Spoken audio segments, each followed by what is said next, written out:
I should have Michael Heron Yeah. on the other end of the line. Good morning, Portugal's news, culture, and today I think mainly sport guy.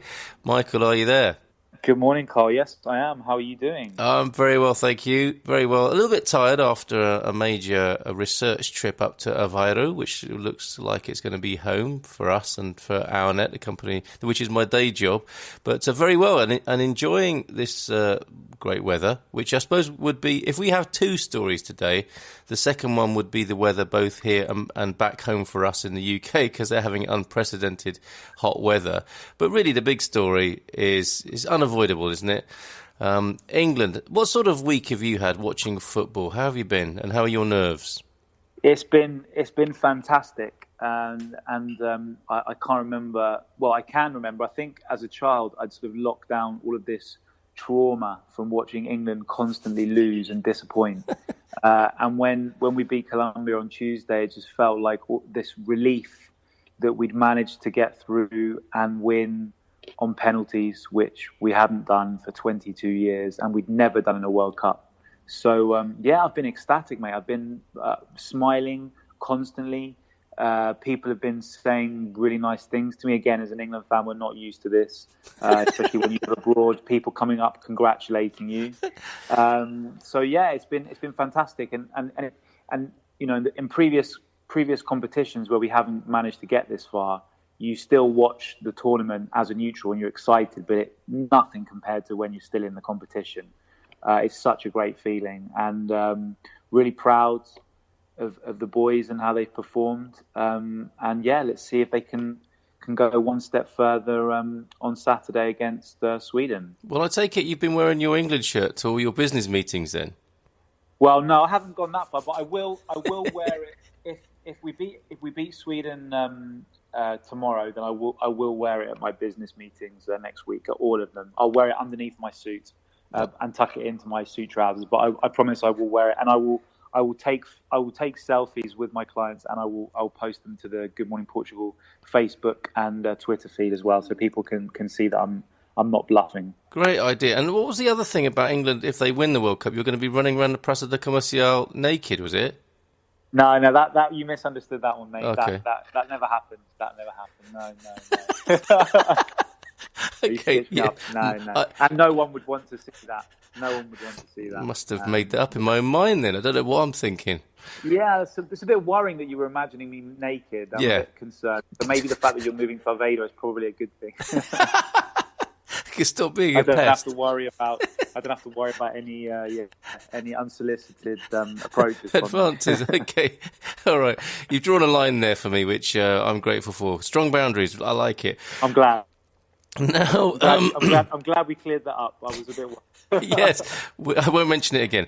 Now, we were talking, weren't we, about the whole thing about the country, as in the UK, getting behind the national team, and this phenomenon of how that works or hasn't worked for England for many decades, and the sort of cynicism and the apathy and the anger and resentment actually sometimes. And we were thinking of a threshold, weren't we? We hadn't got a name yet, but do we call it the Southgate Threshold? Because this is like St. Gareth, isn't it, who's brought something to the game here. Is it the Southgate Threshold? Have we crossed the line here?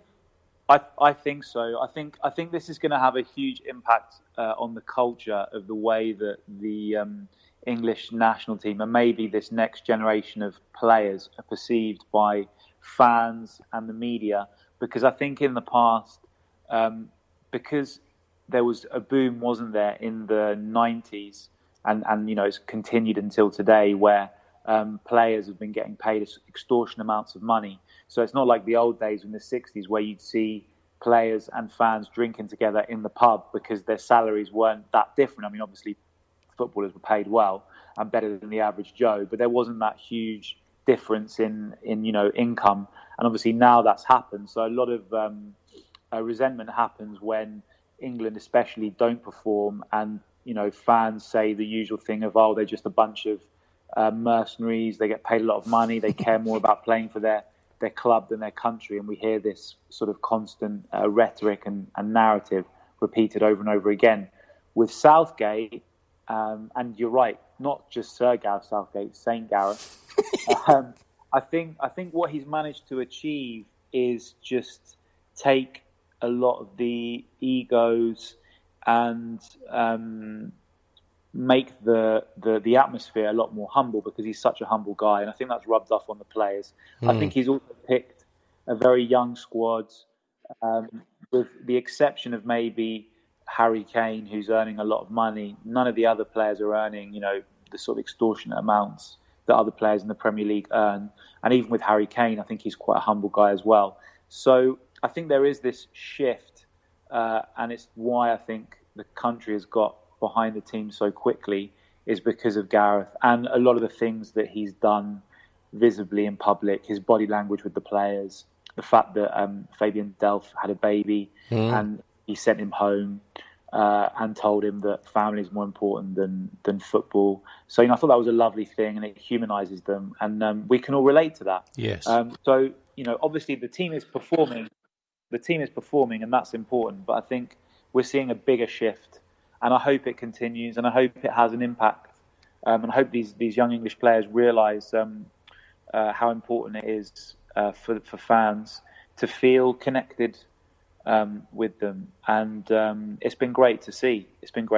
Yeah, it has, hasn't it? And I think it is a shot in the arm for the Brits, because the government, and you could, I don't know, describe this as quite a cynical move, but there will be some Brexit discussions and announcements today, just before the big game against Sweden. It's quite interesting timing, that, isn't it? Yeah, that's obviously been done on purpose, and I don't blame them for that. They're just sort of trying to hide it amongst the euphoria, and I'm waiting to see when politicians start jumping on the bandwagon of this success, which is always really cringe when that happens, because I don't think it should mix. It has nothing to do with politics at all. Well, arguably Corbyn has done that, hasn't he? He's called for a public holiday should England win the World Cup. Yeah, and I think it's okay to do it afterwards, maybe. But I think saying it now, it just comes across really I don't like it. Some people might say, okay, it's good because he's showing that he's a fan, and what a great thing to suggest. So we all have a day off. But I'm maybe a little bit more cynical than that. I just don't like it. I think politicians should stick to politics, and football should only be discussed by people in the pub and journalists, and maybe in sort of cultural type programs, but not politics. It has nothing to do with politics. Fair enough. And what we could also do here on the Good Morning Portugal Radio Show is call for a Portuguese public holiday if England win, because I think that would add to there's at least one holiday a month here, isn't there? We've discovered, or I'm discovering. So we could add another one. I'm sure the Portuguese would have no problem with that at all. Probably not. I have to admit, actually, one of my clients did something very nice. So they allowed all of their employees to watch every Portugal match, and because they did that, they did the same for their other employees from other nationalities. So there was a couple of Germans there, and they allowed them to watch the game on a screen in one of the rooms. So that was really nice. They extended it to their entire workforce. So I think that's really good. Yeah, I wouldn't see that happening in other countries. So yeah, maybe we can convince. Maybe I can convince my clients anyway. So if you're listening, if England win the World Cup, don't try and reach me on Monday, the Monday after. And think about having a public holiday. So yes, okay, yeah. Down to business then. How are you feeling about the game itself tomorrow?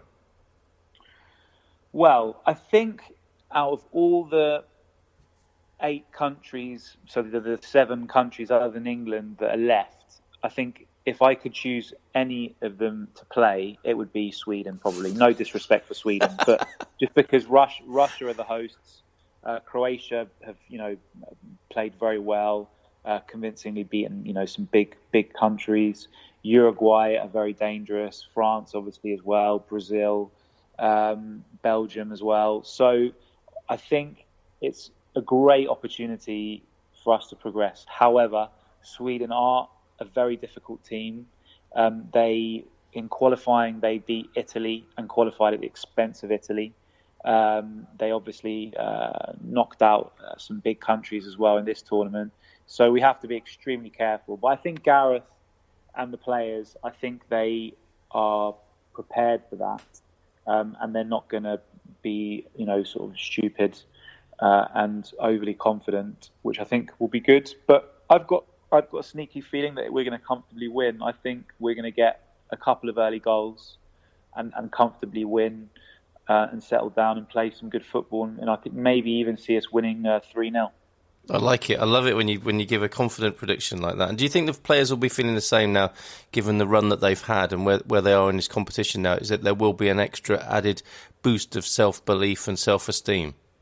Yeah, I think so. I think what's interesting is if we'd won 1-0, so if Colombia hadn't equalised at the end of the match, and it hadn't gone to extra time and penalties, the players wouldn't be as united as they are now, and the country wouldn't be as behind the players as they are now. So I think, in retrospect, it was a really good thing that it happened that way. Even though England struggled a bit in the second half and then in extra time, but it's normal when you're 2 minutes away from going through, and then you concede a late goal, and then you have to play 30 extra minutes of extra time, and then penalties.